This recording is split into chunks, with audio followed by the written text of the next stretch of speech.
योग दर्शन कक्षा में आप सभी का स्वागत है। तो अपना जो सूत्र चल रहा था है ना, अविद्या का स्वरूप चल रहा था। तो अनित्या सूचि दुखनात्म सुनित्य सूचि सुखात्म ख्याति अविद्या। तो जो अनित्य है उसमें नित्य बुद्धि, नित्य ख्याति, असुचि में सूचि ख्याति है ना, दुख में सुख ख्याति और अनात्म में आत्म ख्याति, ये अविद्या है। महाराज हाँ ओम जी। कल महाराज जी वो आपने तो 36 गुणों के विषय में कुछ बताने की जो है कोशिश की थी। हाँ हाँ फिर आपने कहा जी कल देखेंगे। वो पुस्तक नहीं है मेरे पास में, वो मंगवाऊंगा मैं ना, वो यहाँ पर नहीं जी है पुस्तक है ना, तो उसको मैं मंगवा स्वामी दूंगा। जी वो पढ़ाई दीजिएगा। वही वो मतलब स्वामी जी वो परम व्यवस्था को वास्तव में जो है वो हमें बाकी लोग कभी कहीं किस मार्ग पर आए हम लोगों के संपर्क में, हमें तो समझ में आ गया वो 36 पूरे पूरे गिनना ही है स्वामी जी। इससे ये साधन है, मतलब समझ में अब आया। ऋषियों ने बोला कि शरीर वास्तव में साधन है, पर ये साधन के अलावा जो है 36 चीजों से अब जो भी व्यवस्था ने उसको इतना मतलब आकर्षक बना दिया, उसके भरा पीछे हुआ जो है 36 आप गिना दीजिएगा स्वामी जी जब भी आपको समय लगे। जी जी। तो अपना जो विषय चल रहा था,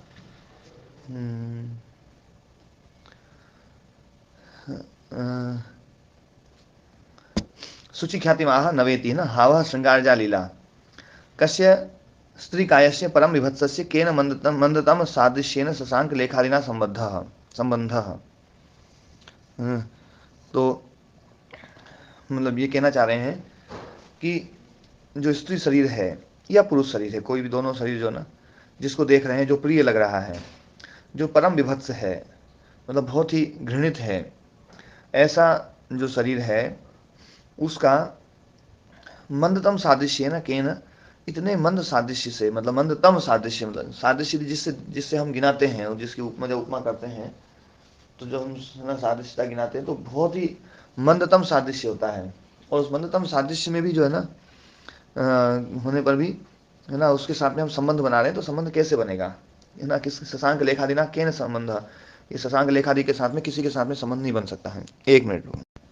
तो जो परम विभत्स स्त्री शरीर है या पुरुष शरीर है उसकी जब उपमा की जाती है तो वो जिसके साथ में उपमा की जाती है वो बहुत मंदतम सादृश्य होता है। उपमान का उपमेय के साथ में जो सादृश्य है वो बहुत थोड़ा सा है, तो इनके उनके साथ में कोई संबंध ही नहीं है उनका। तो अब एतेन असुचौ स्त्री काय सूचि ख्याति प्रदर्शनेन है ना, तो इस है ना जो है स्त्री शरीर में है ना सूचि ख्याति प्रदर्शन है ना, जो सूचि ख्याति प्रदर्शन के द्वारा असुचि जो है ना शरीर है उसमें सूचि ख्याति प्रदर्शन किया जा रहा है। तो सूचि ख्याति प्रदर्शन के द्वारा आचार्य ने यहाँ पर दिखाया है कि असुचि शरीर में सूचि ख्याति किस प्रकार से होती है। इसी प्रकार से अपुण्य हिंसादो संसार मोक्षकादि नाम पुण्य प्रत्यय, अपुण्य जो हिंसादि है तो उनमें पुण्य प्रत्यय, संसार मोक्षकादि नाम, ये तत्वशादी खोल रखी ना सबने। तो सूचि ख्याति में आह नवायति हवः श्रृंगारजा लीला, श्रृंगार के कारण से जो उत्पन्न होने वाली लीला है वो है ना जो है हाव है। तो हाव का अर्थ बताया श्रृंगारजा लीला, मतलब जो श्रृंगार के कारण से उत्पन्न होने वाली जो लीला है, क्रियाएं हैं, मतलब जो कामुक क्रियाएं हैं या आकर्षित करने वाली क्रियाएं हैं वो। कस्य स्त्री कायस्य परम विभत्सस्य, जो परम विभत्स स्त्री शरीर है, केन है ना, तो मंदतम सादृश्य ना, ये ना होना चाहिए मंदतम, ये द्रा छप गया है। तो मंदतम सादृश्य न, मंदतम सादृश्य के द्वारा शशांक लेखादिना संबंध, शशांक तो मंदतम सादृश्य के द्वारा शशांक लेखादि के साथ संबंध दिखाया जा रहा है स्त्री शरीर का। तो एतेन असुचि स्त्री काये, तो असुचि जो जो अपवित्र शरीर स्त्री शरीर है, सूचि ख्याति प्रदर्शन है ना, उस असुचि शरीर में सूचि ख्याति प्रदर्शन के द्वारा ये सूचि ख्याति दिखा रहे हैं।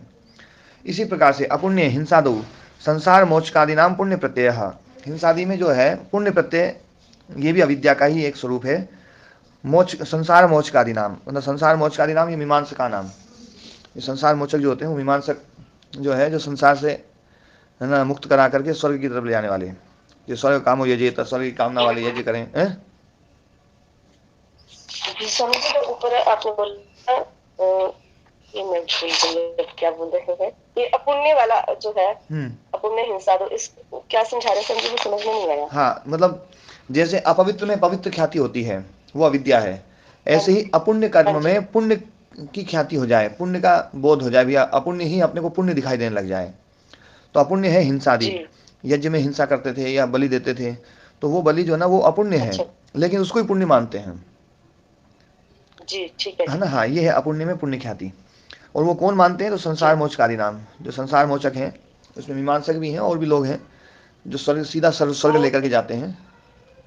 मोचक से समझे, संसार मोचक मतलब संसार मोचक, संसार को छुड़ाने वाले। हाँ, जैसे संकट मोचक बोलते थे। हाँ, संकट मोचन जो है ना, तो संसार मोचक जो है वो संसार को छुड़ाने वाले है ना, जो ना मीमांसक आदि, तो वो अपुण्य हिंसादि में भी उसको भी पुण्य मानते हैं, पुण्य प्रत्यय है। एवं अर्जन रक्षणादि दुख बहुलतया अनर्थे, अर्जन में दुख, रक्षण में दुख, देने में दुख, लेने में दुख, सब में दुख ही दुख है। तो ऐसे दुख बहुलतया, दुख बहुलता के कारण से जो अनर्थ है, वो उस अनर्थ में धनादौ, धनादि में अर्थ प्रत्यय, उसमें अर्थ प्रत्यय मतलब उसको हम सार्थक समझते हैं, जो अनर्थ है उसको हम अर्थवान समझते हैं। ये भी जो है व्याख्याता, इसको व्याख्या समझना चाहिए, समझ लेना चाहिए, मतलब जो है ना, तो असूचि में ही इसको जोड़ दिया गया है। तो अपुण्य भी असूचि है और अनर्थ भी असूचि है, उनमें अनर्थ में अर्थ बुद्धि और अपुण्य में पुण्य बुद्धि, ये भी अविद्या का ही एक स्वरूप है। ठीक है ना? हाँ जी, समझिए। है ना?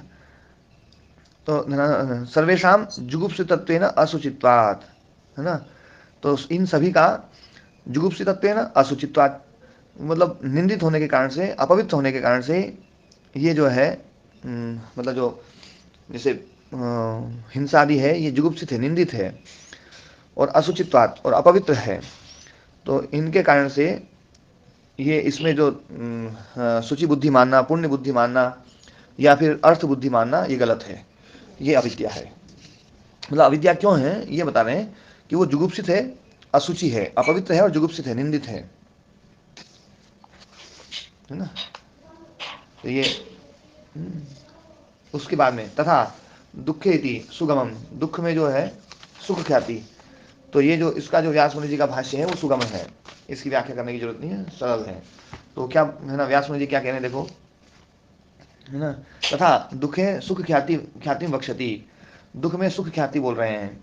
परिणाम ताप संस्कार दुख ही गुण वृत्ति विरोधाच दुखम एवं सर्वम विवेकिनः, परिणाम ताप संस्कार दुख ही, है ना, परिणाम दुख, ताप दुख और संस्कार दुख, इनके कारण से, और गुण वृत्ति विरोधात, और गुण वृत्तियों का आपस में विरोध होने के कारण से, ये सारा संसार दुखम एवं, दुख ही है। विवेकी के लिए तो सब कुछ दुख ही है। इसको सुख मानना, इस संसार को सुख मानना, ये वास्तव में भयंकर अविद्या है। अक्सर लोग जो योग दर्शन पढ़ाते हैं या कुछ करते हैं, वो लोग इन लाइनों की व्याख्या बड़े अलग ढंग से घुमा फिरा के कर देते हैं। तो बोले हाँ, संसार को दुखदायी थोड़ा देखना चाहिए, है तो मतलब कि परमात्मा ने बनाया बहुत सुखदायी है, इसमें सुख ज़्यादा है, दुख कम है, और ऐसी व्याख्या करके वो इन लाइनों की को घुमाने की कोशिश करते हैं। पर वास्तव में संसार में दुख ही दुख है। विवेकी व्यक्ति के लिए तो सब कुछ दुख ही है। विवेकी व्यक्ति तो इसको दुख ही देखता है। उसमें सुख भी है तो वो भी दुख मिश्रित है, दुख बहुल है। तो है ना, दुख में सुख ख्याति मानना, ये अविद्या है ना। तो परिणाम ताप संस्कार दुख ही गुण वृत्ति विरोधाच दुखम एवं सर्वम विवेकिनः, ये जो है ये सूत्र भी है ना अपन ने अच्छे से पढ़ा था। तो ये सारा संसार बस दुख ही है, इसमें क्लेश है भयंकर, क्लेशों के कारण से दुख है। कर्माशय जो है वो कर्माशय के कारण से दुख है। और है ना जो है मतलब एक तो कर्म जो है वो कर्म है ना क्लेशों के कारण से, क्लेशों के कारण से कर्म है, तो वो कर्म जो है ना वो दुख ही देंगे, सुख तो देंगे नहीं।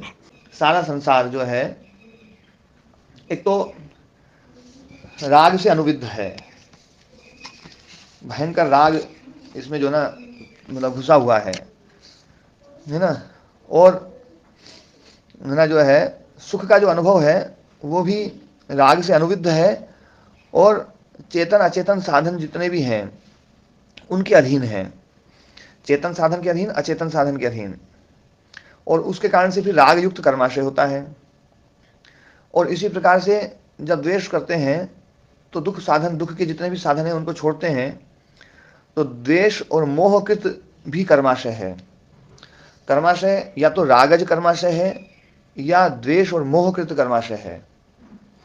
ध्यान देने वाली बात है, तो राग का परिणाम है या द्वेष और मोह का परिणाम है। ये परिणाम दुखता जो है ना भयंकर है। तो राग का परिणाम या द्वेष और मोह का परिणाम, फिर बिना किसी प्राणी को कष्ट दिए उपभोग संभव नहीं है। सुख का उपभोग बिना किसी को कष्ट दिए उपभोग संभव नहीं है। तो इस सुख में है ना जो है दूसरे को पीड़ा पहुंचा करके सुख लिया गया है। तो ये कर्माशय जो है राग युक्त भी है, द्वेष युक्त भी है, मोह युक्त भी है और हिंसाकृत भी है। बड़ी मजे की बात है। देखो, राग युक्त कर्माशय मुकेश जी, द्वेष युक्त कर्माशय और मोह युक्त कर्माशय। मोहकृत मतलब राग से पैदा हुआ, द्वेष से पैदा हुआ, मोह से पैदा हुआ कर्माशय, और वो कर्माशय हिंसा के द्वारा हिंसाकृत भी है ना। और वो जो कर्माशय है विषय सुख की लालसा से है, और विषय सुख जो है ना वो अविद्या है, भयंकर अविद्या है विषय सुख, ये तो बता ही रहे हैं। तो और भोगों में जो इंद्रियों की जो तृप्ति है वही तो सुख है। भोगों में इंद्रियों की जो तृप्ति हो जाए है ना, उसकी तृप्ति जो है ना उपशांत हो जाए, इंद्रियां भोग भोगते भोगते, वो सुख है।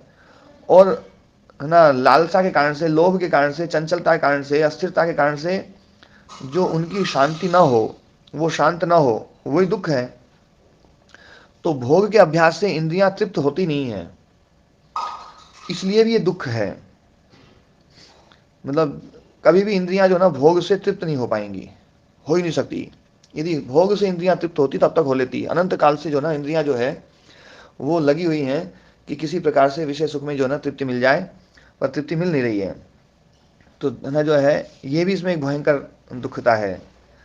तो ना जो है व्यक्ति सुख की लालसा में लगा तो है इन विषय सुखों में, पर विषय सुखों में लगा हुआ है और सुख थोड़ा सा मिलता है और दुख घना मिल जाता है। मतलब आदमी जो है छोटे गड्ढे से बचने के लिए कुएं में गिर पड़ा है ना, या खाई में गिर पड़ा। तो ऐसा मतलब ऐसा है ये संसार। तो ये जो है ना ऐसा भयंकर दुख रूपी कीचड़ में आदमी जो है ना गिरा हुआ है, यही ना परिणाम दुखता है। और जो है द्वेष से है ना जो है अनुविद्ध जो है, द्वेष से बिधा हुआ जो है चेतन अचेतन जितने भी साधन है उसके अधीन जो दुख का अनुभव है, और मतलब जो दुख का अनुभव है वही ताप दुखता है।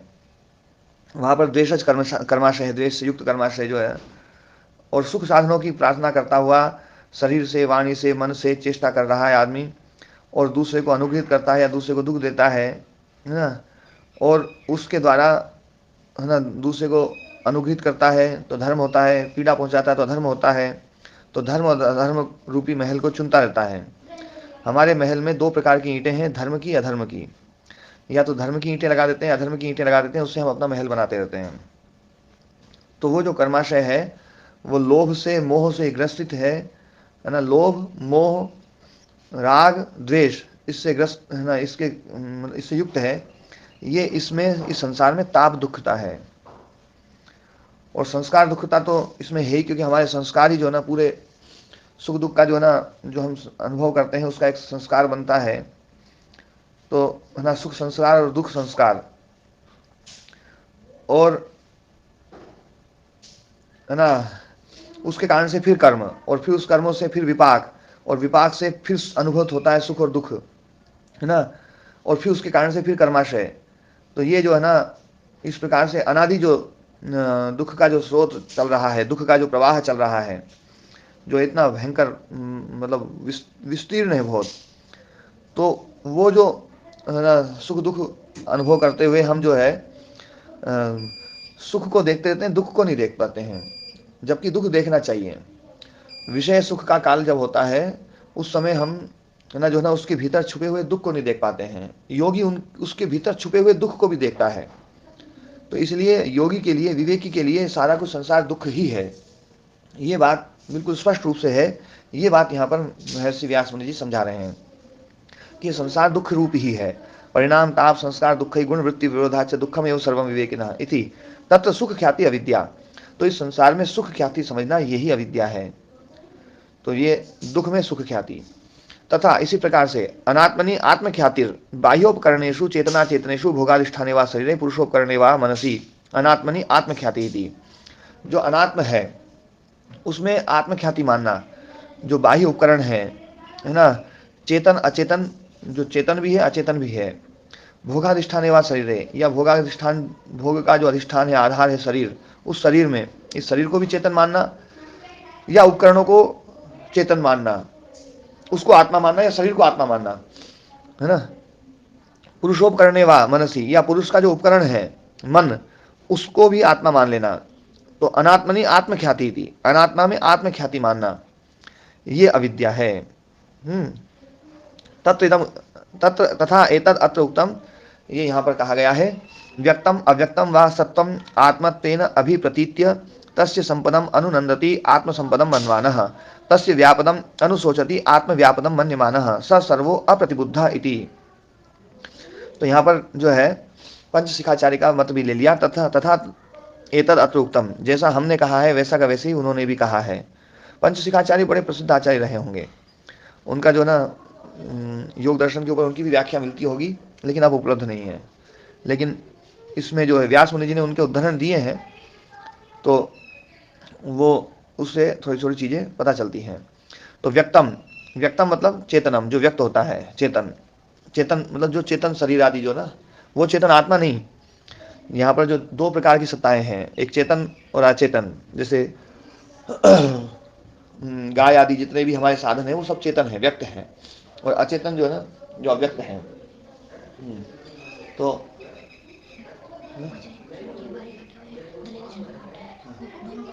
थोड़ी देर बाद में रख दो, मैं थोड़ी देर बताऊंगा। तो जो है व्यक्तम अव्यक्तम वा सत्वम, जो व्यक्त सत्व है या अव्यक्त सत्व है, कोई भी पदार्थ है, उसको आत्मत्वेन अभिप्रतीत्य, आत्म रूप में जान करके, आत्म स्वरूप में जान करके कि यही मैं हूँ, तस्य संपदम अनुनंदति आत्म संपदम मनवानः, उसकी संपदा को, है ना, उसमें कोई अच्छाई होती है जिसको हमने अपना मान रखा है या जिसको हमने अपना स्वरूप मान रखा है, उसमें कोई भी संपत्ति होती है, उसमें कोई भी विशिष्टता होती है, तो उस विशिष्टता को आत्म संपदम, आत्म विशिष्टता मान करके, आत्म संपदम मनवानः, आत्म विशिष्टता मान करके अनुनंदति, अनुनंदति जो पहले है ना वो, तो मतलब उसकी विशिष्टता को अपनी स्वयं की विशिष्टता मान करके व्यक्ति अनुनंदति, प्रसन्न होता है ना। नंदति मतलब प्रसन्न होता है, अनुनंदति मतलब उसके बाद में प्रसन्न होता है, मतलब उसको अपनी वो मान करके फिर प्रसन्न होता है।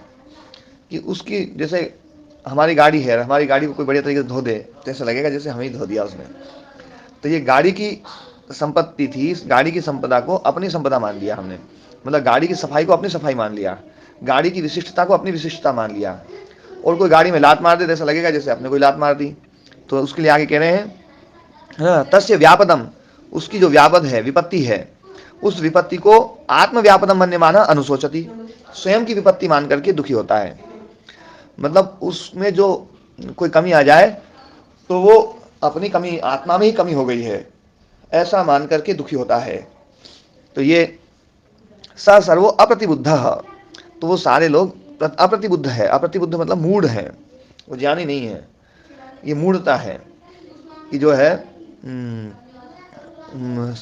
संसार की वस्तुओं को स्वयं उसमें मानना, मतलब उन वस्तुओं को आत्म रूप मानना, आत्मस्वरूप मानना, और उनमें कोई भी विकृति होती है तो उस विकृति को ऐसा मानना कि ये विकृति तो मेरे में ही हो गई है, और उसमें कोई अच्छाई हो गई है, उसमें कोई प्रकर्षता आ गई है। प्रकर्षता मतलब उसमें कोई, मतलब कोई गुणों का आधान हो गया है, तो ऐसा मानना कि ये तो मेरे में ही गुण आ गए। तो ऐसा मान करके जो चलता है उसको व्यास मुनि जी जो है ना मूढ़ कह रहे हैं। अब इसका जो है अपन वो पढ़ लेते हैं। क्या समझी तत्वशार्थी क्या? हाँ, तत्वशार्थी, वो पीडीएफ फाइल खोल लो। जो आप कह रहे थे कि दुख को उन्होंने कह दिया कि ये व्यास जी ने अच्छे से समझाया, इसको समझाने की जरूरत नहीं, तो क्या सारी व्यास भाष्य की व्याख्या नहीं की है इन्होंने, नहीं, तत्वशादी व्यास वालों भाष्य ने? जो ना ये उसी लाइन की व्याख्या करते हैं जो कठिन लाइन होती है। अच्छा जी, दुख वाली लाइन को बोले ये सरल है, कोई कठिन नहीं है, ठीक है जी। है ना। हाँ, जहां पर भी सुगम आता है ना तो इसका मतलब बोले सरल है ये। ठीक है जी। हाँ जी। ये तो महाराज जी अब समझ में आने लगा है, तो वास्तव में दुखी है, अब तो बिल्कुल समझ में आने लग गए। एक बार और पढ़ लोगे ना राम कुमार जी? ये तो महाराज जी बिल्कुल गड़बड़ है सारा मामला। हाँ हाँ, तब पक्का समझ में आ गया, मत कहना कभी बोले संसार सुखदाई है। ना महाराज जी अब कोना जवान ही ना पड़े। दांतों की सुरक्षा के उपाय पता चला, हैं? ये दिक्कत है। दांत टूटने के बाद पता चला दांतों की सुरक्षा के उपाय। चलो अगला जन्म आएगा। वैसे तो अभी भी बहुत कुछ आपने किया है सतीश जी, और बहुत कुछ कर लेंगे अपन, है ना। तो स्वामी जी, स्वामी जी, जैसे हम कहते हैं कि संसार दुख ही है, तो इसमें ये लोग भी तर्क देते हैं कि दुख तो है ही, जो नहीं भोग रहे उनके लिए भी दुख है, और जो भोग रहे हैं उनके लिए भी दुख है, तो जो इसमें से थोड़ा सा सुख मिलता है उसको तो ले ले हम। हाँ, ये जो कह रहे हैं कि जो उसको भोग नहीं रहे हैं, जो इसको भोग नहीं रहे बोले वो भी दुखी हैं, ये शराबियों जैसा तर्क है। जैसे शराबी कहते हैं ना कि जो, क्योंकि वो जब नहीं पीता तो दुखी होता है वो, तो वो सोचता है कि जितने भी जो नहीं पीने वाले हैं ना सब दुखी होंगे जी। तो जी, वो यही कहते हैं लोग। हाँ, दुख तो है ही। हाँ हाँ।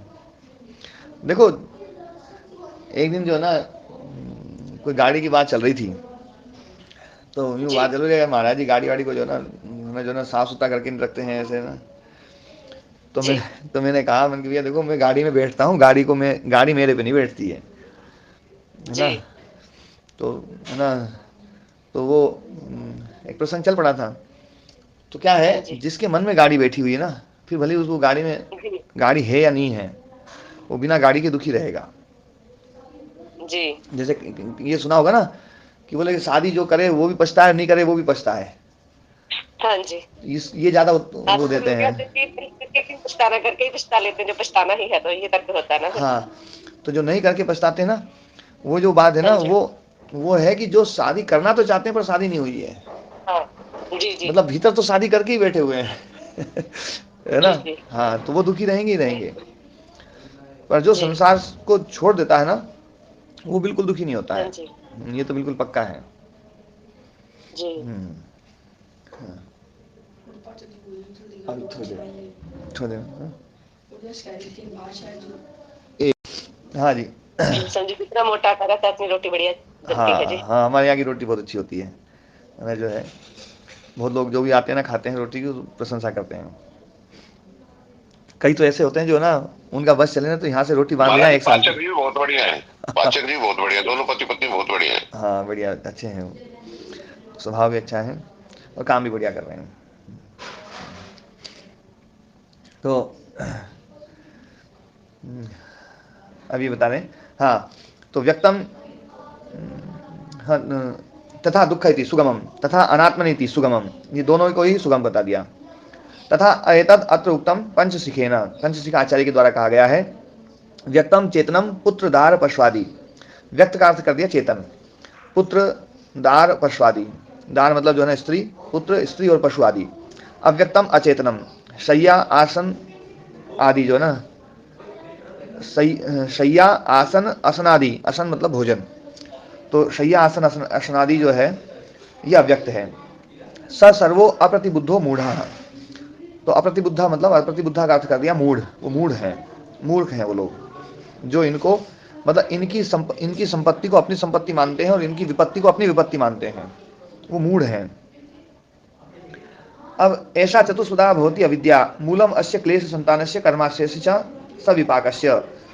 अब ये बता रहे हैं कि जो अविद्या बताई 4 प्रकार की बताई है ना। तत्वशादी का थोड़ा सा इस तरफ घूमना चाह रहे हैं कि ये 4 प्रकार की क्यों बताई है। अविद्या तो घनी होती है, बहुत सारी होती है, कितनी अविद्या है ना जो है, और ये 4 प्रकार की बताई, तो ये 4 प्रकार की क्यों बताई है, तो इस बात पे मतलब जो कहना चाह रहे हैं। तो पहले व्यास मुनि जी का वो पढ़ते हैं कि ऐसा चतुष्पदा भवति अविद्या, ये 4 प्रकार की अविद्या होती है। मूलम अस्य क्लेश संतानस्य, जो क्लेश रूपी संतान जो है, क्लेश संतान मतलब जो संततित होता है, विस्तृत हो रहा है, प्रवाहित हो रहा है, फैल रहा है ना, उसका मूल ये अविद्या है। सारे संसार का मूल अविद्या है।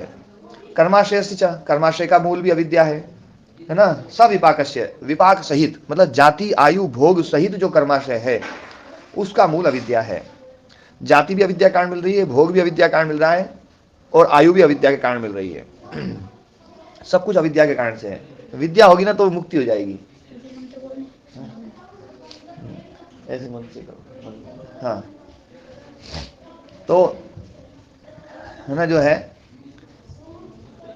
अब ये इन्होंने बताई 4 प्रकार की अविद्या, कर्माशय, विपाक सहित जो कर्माशय, और क्लेश, और क्लेशों का जो प्रवाह है, उन सब का मूल अविद्या है। तो इसको अब यहाँ पर खोल रहे हैं। चत्वारि पदानि स्थानानि अस्याः इति, 4 पद हैं जिसके, चत्वारि पदानि अस्यति चतुष्पदा, और पद का अर्थ कर दिया स्थानानि, मतलब 4 स्थान है जिसके, वो है चतुष्पदा अविद्या। ननु अन्यापि दिंग मोह अलात चक्रादि विषयानंत पदा अविद्या। तो बोले अविद्या तो बहुत प्रकार की है, जैसे दिग मोहित हो जाता आदमी, दिशाभ्रम हो जाता है जिसको, वो भी तो एक अविद्या है। इसी प्रकार से आलात चक्रादि, जो आलात चक्र होता है, डंडी जली हुई होती है ना, उसमें जलने के बाद में अंगारा बचता है एक डंडी में, उसको अंधेरे में गोल गोल घुमाएंगे तो पूरा वो गोला जो है ना एक गोला बन जाता है। देखा है कभी खेल खेल में इसको, है ना? नहीं तो बहन जी देखा नहीं, देखा कभी? नहीं सर जी, करके नहीं देखा है ना? तो एक काम करना जी स्वामी जी। हाँ जी। वो दिवाली में जो कुल्हड़ होता है उसमें छेद करके घुमाते हैं बांध के रस्सी को। हाँ हाँ, तो वो भी जो है ना वो रस्सी बांध के घुमाते तो पूरा ही गोल दिखता है फिर, है ना? और आज आप करके देख लेना नीतू बहन जी, घर में कोई समिधा हो ना, घर में कोई समिधा है, उस समिधा को एक तरफ से जला लेना, और जला करके अंगारा बन जाए, फिर अग्नि बुझा देना, और बिल्कुल अंधेरा, घुप अंधेरे में उसको आप है ना ऐसे गोल गोल घुमाएंगे ना, वो डंडी को, डंडी को थोड़ा छोटा गोल घुमाएंगे तो वो अंगारा एक जगह नहीं दिखेगा, वो पूरा दिखेगा सब जगह ही। छोटे घुमाते रहते हैं ऐसे लगा के लकड़ी को, घुमाते बच्चे। हाँ जी जी, देखेंगे जी। तो ये जो है उसको बोलते हैं आलात चक्र। तो बोले वो भी चक्र तो है नहीं वहाँ कुछ, लेकिन चक्र दिखाई दे रहा है ना, अग्नि चक्र दिखाई दे रहा है। तो बोले वो भी तो अविद्या ही है सब। इसी प्रकार से दिग्भ्रम हो जाता है, ये भी अविद्या है। ऐसे बहुत सारे विषय हैं जिनमें अविद्या ही होती है। तो ऐसे विषय वाली ये तो अनंत पदा है, अविद्या तो अनंत पद वाली है। चतुष्पदा कैसे कह दिया? ये अविद्या तो इतने स्थान है, इसके इतने स्थान है कि गिन ही नहीं सकता कोई। ये तो अनंत पदा अविद्या है। तत्किम उच्यते चतुष्पदा इत्येतत्, है ना? तो ये चतुष्पदा क्यों कहा गया है, कि मतलब किस लिए? तत्किम मतलब वो किस लिए कहा गया है चतुष्पदा? तो इत्येतत् आह, इसलिए कह रहे हैं मूलम अश्येति। ये जो वाक्य बोला है ना आचार्य ने कि मूलम अश्य क्लेश संतानस्य कर्माशय से सविपाकस्य, तो ये जो कर्माशय, जो विपाक सहित कर्माशय है और क्लेश संतान है, उसका जो बीज है ना वो तो चतुष्पदा ही है। इन 4 के कारण से ये सब चीज पैदा हो रही है। बाद में जो संसार में हो रहा है अविद्या का स्वरूप जो ना वो तो फिर विस्तृत हो रहा है, लेकिन इन 4 चीजों के कारण से ही जो है ये क्लेश आदि सब उत्पन्न हो रहे हैं, ये सब कर्माशय हो रहा है। कौन कौन सी चीज के कारण से? कि अनित्य को नित्य मानना, अपवित्र को पवित्र मानना, दुख को सुख मानना, और अनात्म को आत्मा मानना। बस इसके कारण से सारे क्लेश हो रहे हैं। और महाराज जी, अनात्म को आत्मा मानना, ये जड़ को चेतन मानना, यही तो कह रहे हो? है अनात्म को आत्मा मानना, जड़ को चेतन मानना, यही तो कह रहे हो? हाँ, अनात्मा को आत्मा मानना मतलब जो आत्मा नहीं है ना, उस जो अपन नहीं है उसको अपन अपन मान रहे हैं, स्वयं मान रहे हैं। जैसे शरीर है ना, शरीर को किसी ने मार दिया, तो शरीर को मार दिया तो उसको अपने को ऐसा लगता है जैसे उसने मेरे को मार दिया, है ना? तो मेरे को मार दिया, यहाँ जड़ चेतन की बात नहीं है। यहाँ यह है कि उसने मेरे को मारा है, जबकि मारा उसने मेरे को नहीं, शरीर को मारा है। किसी ने शरीर को गाली दी, शरीर को गाली दी तो ऐसा लगता है जैसे मेरे को गाली दी है। तो मैं तो बिल्कुल अलग है शरीर से, लेकिन वो अनात्म है, वो मैं स्वयं नहीं हूँ वो, लेकिन अनात्म को हम आत्मा मान रहे हैं। ये अविद्या है। मैं तो महाराज जी उसकी मेरी एक ही है, तो मैं को मैं कैसे गाली दे सकती है? ये भी अर्थ ले सकते हैं। हाँ नहीं, पर यहाँ पर तो अनात्मा को आत्मा मानना मतलब जो मैं नहीं है उसको मैं मान लेना, मतलब मैं का विस्तार कर दिया, मैं को बहुत फैला लिया कि मैं इतना हूँ, मैं इतना हूँ, मैं इतना हूँ। यही अविद्या है।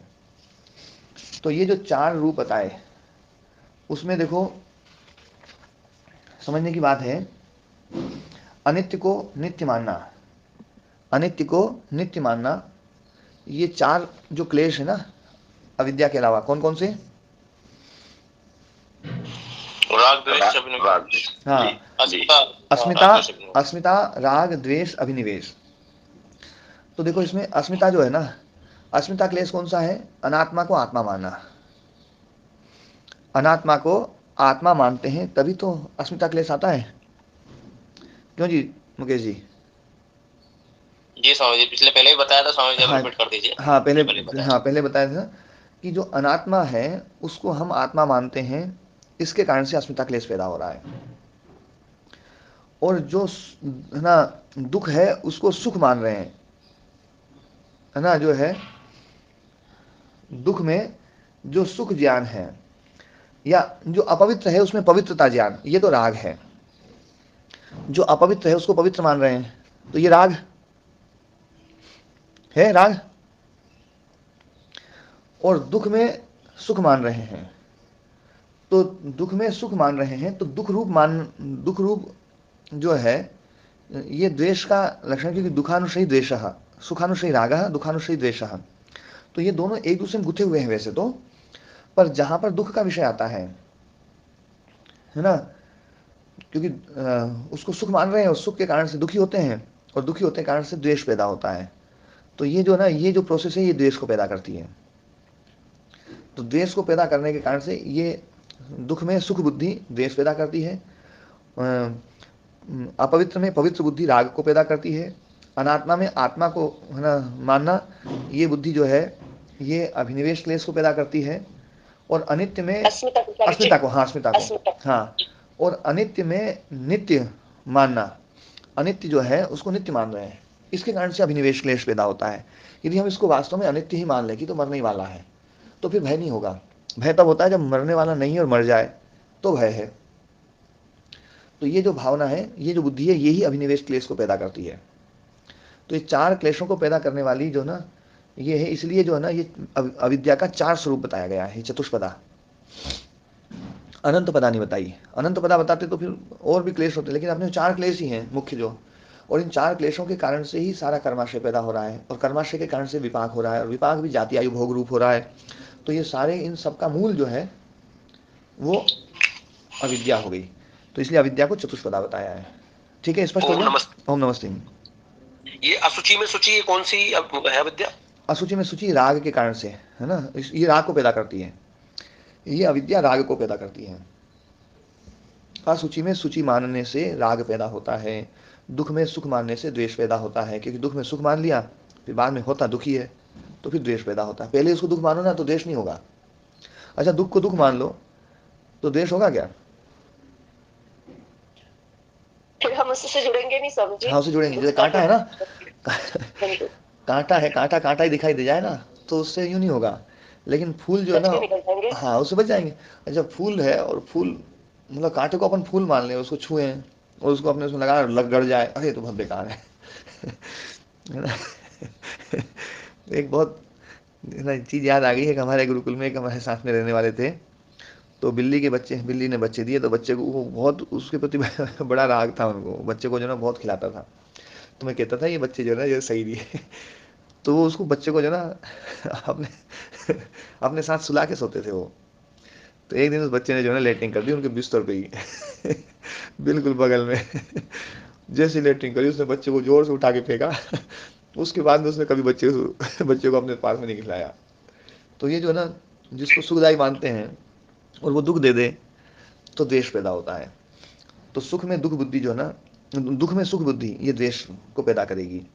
अपुण्य में पुण्य बुद्धि मतलब असुचि में सुचि बुद्धि ये राग को पैदा करेगी।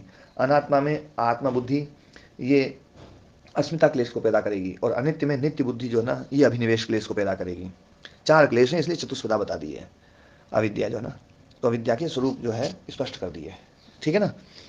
अब व्यास मुनि जी जो ना आगे एक बात और कह रहे हैं, हो जाएंगे 7:11 हो गए हैं। मैं सोच रहा हूँ उसको आज खत्म कर दें, आज से पाठ को बंद कर दें, इसलिए जो ना थोड़ा सा जो ना खत्म कर दीजिए। हाँ जी। फिर एक बात और कह रहे हैं कि जो अविद्या है, ये अविद्या को यूं नहीं है कि विद्या का अभाव अविद्या है।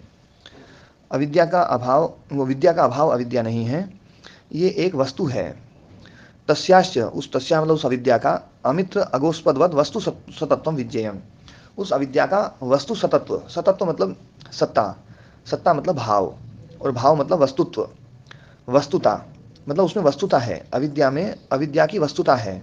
जैसे अमित्रम, अमित्र मतलब मित्र का अभाव नहीं, अमित्र बोलते हैं शत्रु को। अगोस्पदम एक स्थान को बोलते हैं जहाँ गोष्पद नहीं है, गो मतलब गाय, पद मतलब पैर, गाय के पैर जिस जंगल में पड़ते हैं वो होता है गोष्पद अरण्य, वो जंगल गोष्पद अरण्य बोलते हैं, जहाँ पर गाय चरने जाती है, मतलब ज़्यादा खतरनाक नहीं है, खूंखार नहीं है। और ऐसा जंगल जहाँ पर गाय भी चरने नहीं जाती हैं, मतलब बहुत अंदर अंदर चले गए जंगल के, तो वो घोर जंगल है वहाँ, तो वो अगोष्पद, अगोष्पद जो ना अरण्य को बोलते हैं, अगोष्पदानी अरण्यानी, जो भयंकर जंगल है। तो ऐसे ही अविद्या मतलब विद्या का अभाव नहीं है, अविद्या का मतलब है एक अलग तत्व, जो विद्या से अलग है, एक तत्व है। यथा ना मित्रो मित्राभावो न अमित्रम, अमित्र जो है ना, न तो मित्र का अभाव है और न मित्र मात्र, अमित्र मात्र है, मतलब अमित्र मात्र कोई भी मित्र जो नहीं, वो सभी अमित्र नहीं होंगे, बल्कि तद विरुद्धा, उससे विरुद्ध जो शत्रु है, सपत्न, शत्रु को अमित्र कहते हैं। तो अमित्र मतलब शत्रु, शत्रु एक सत्तात्मक चीज है, यूं नहीं है कि मित्र का अभाव ही अमित्र है, शत्रु एक अलग चीज है, मित्र न होना एक अलग चीज है, मित्र का अभाव मात्र नहीं है, बल्कि एक अलग सत्ता है उसकी, शत्रु की। इसी प्रकार से अगोष्पद मतलब गोष्पद नहीं है वो, अगोष्पद नहीं, अगोष्पद मतलब एक स्थान विशेष का नाम है अगोष्पद, तो एक सत्ता है उसकी। तो ऐसे ही है ना,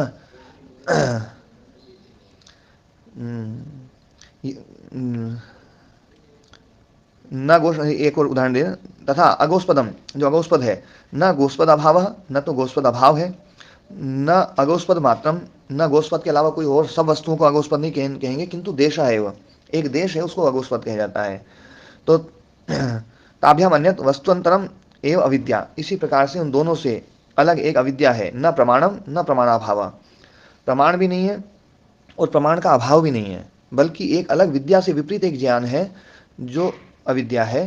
तो एक अलग सत्ता यहाँ पर बताई गई है, अविद्या एक अलग मतलब सत्तात्मक पदार्थ है, और वो ही इन सब क्लेशों का मूल है। यदि अपन ऐसा मान लें कि अविद्या मतलब विद्या का अभाव, तो विद्या का अभाव क्लेशों को पैदा नहीं कर सकता है ना मुकेश जी? जी स्वामी जी। क्लेशों को पैदा करने के लिए तो कोई वस्तु चाहिए ना, क्योंकि क्लेश भी अपने आप में एक वस्तु है, तो क्लेश को पैदा करने के लिए कोई अविद्या नाम की एक वस्तु चाहिए। यूं नहीं है कि अविद्या मतलब विद्या का अभाव मात्र हो, तो अविद्या का अभाव मात्र, विद्या का अभाव मात्र अविद्या मान लें, तो वो इस क्लेश को, कर्माशय को, संसार को ऐसे पैदा थोड़ी करेगी। इसका मतलब है कि अविद्या एक अलग पदार्थ है, विद्या एक अलग पदार्थ है, दोनों विरोधी हैं। अविद्या को विद्या खत्म कर देती है, ये विद्या में एक क्वालिटी है ना, लेकिन अविद्या अपने आप में एक अलग है ना वस्तुता है, वस्तु तत्व है। तो इसलिए ये ज्ञानांतरम, अलग ज्ञान, अलग ज्ञान मतलब विपरीत ज्ञान, मिथ्या ज्ञान, ये अविद्या है। जैसे हमें अलवर का रास्ता पता है, एक बात है ना, अलवर का रास्ता पता है, ये विद्या हो गई। अलवर का रास्ता पता ही नहीं है, ये अविद्या हो गई, उन्हें विद्या का अभाव हो गया। और एक हमें उल्टा रास्ता पता है, तो ये उल्टा रास्ता जो पता है ना, ये भी उसका भी एक सत्ता है। अलवर का रास्ता पता नहीं है, ये तो विद्या का अभाव मात्र है बस, मतलब कुछ आपको जानकारी नहीं है, कोई ज्ञान आपके भीतर नहीं चल रहा है। अलवर का रास्ता पता है, एक ज्ञान धारा है आपके भीतर, और एक उल्टा रास्ता पता है, ये भी एक ज्ञान धारा है या नहीं? दोनों की ज्ञान धारा है जी महाराज, है ना नीतू बहन जी? है ना? तो जो है जैसे उल्टा ज्ञान भी अपने आप में एक ज्ञान जैसा ही है, तो ऐसी अविद्या भी एक उल्टा ज्ञान है, जो ज्ञान जैसे ही दिखाई देता है, लेकिन अज्ञान है, ज्ञान का अभाव नहीं है। ये बात यहाँ पर इन्होंने बताई। हाँ ओम जी। स्वामी जी, जैसे हम उसका उदाहरण देते हैं कि प्रकाश और अंधकार का, हाँ। कि प्रकाश नहीं है तो अंधकार, प्रकाश आ गया तो अंधकार खत्म, अंधकार अपने आप में कुछ नहीं। वैसे हम अविद्या और विद्या को नहीं ले सकते, ऐसे नहीं ले सकते अविद्या। हाँ जी, है ना, अविद्या एक अलग पदार्थ है, विद्या का अभाव मात्र नहीं है, ये बात इन्होंने यहाँ बताई है। तो ये अविद्या का स्वरूप जो है, ये व्यास मुनि जी ने जो बताया है, उसको अपन ने समझने का प्रयास किया है, और इस पर और भी जितना चिंतन होता जाएगा उस पर, है ना, फिर अपन और इसमें चर्चा करेंगे। तो फिर अब यज्ञ के बाद में चर्चा करेंगे, 21 से 25 साल का यज्ञ है, तब तक आप लोग। हाँ ओम जी। ओम, ये तत्व शादी खत्म हो गई? हाँ, तत्व शादी इसमें आगे विषय है थोड़ा सा, पर वो आगे वाला विषय जो है ना, वो थोड़ा सा अलग ढंग का है, उसमें कोई ऐसा ज़्यादा वो चीज़ नहीं है। ठीक ठीक है महाराज। जी, वो समास के ऊपर कुछ चर्चा है। वो समास जो है ना, पूर्व पदार्थ प्रधान, उत्तर पदार्थ प्रधान, तत्पुरुष समास होता है वो उत्तर पदार्थ प्रधान होता है, नहीं समास होता है पूर्व पदार्थ प्रधान होता है, वो अव्ययी भाव समास पूर्व पदार्थ प्रधान होता है, बहुव्रीहि समास अन्य पदार्थ प्रधान होता है। तो इसमें अविद्या में कौन सा समास करें, है ना, कि अव्ययी भाव समास करें। एक सूत्र है, अव्यय में विभक्ति समीप समृद्धि वृद्धि अर्था भावत्या संपत्ति समुद्र प्रादुर्भाव पश्चात यथानुपूर्व योग पद्य सादृश्य संपत्ति साकल्यान्त वचनेषु, एक सूत्र है ये, उस सूत्र से समास कर दें हम। या फिर जो है ना तत्पुरुष समास करें, या फिर अनेक वन्य पदार्थ से अन्य, है ना, जो है बहुव्रीहि समास करें। तो वो व्याकरण का थोड़ा विषय है, उसमें कोई मतलब वो ज़्यादा बड़ी चीज़ नहीं है। पर वो क्या है, मेरे को पहले आप लोगों को फिर समास समझाना पड़ेगा, तब जाके समझ में आएगी वो। ठीक है महाराज। जी।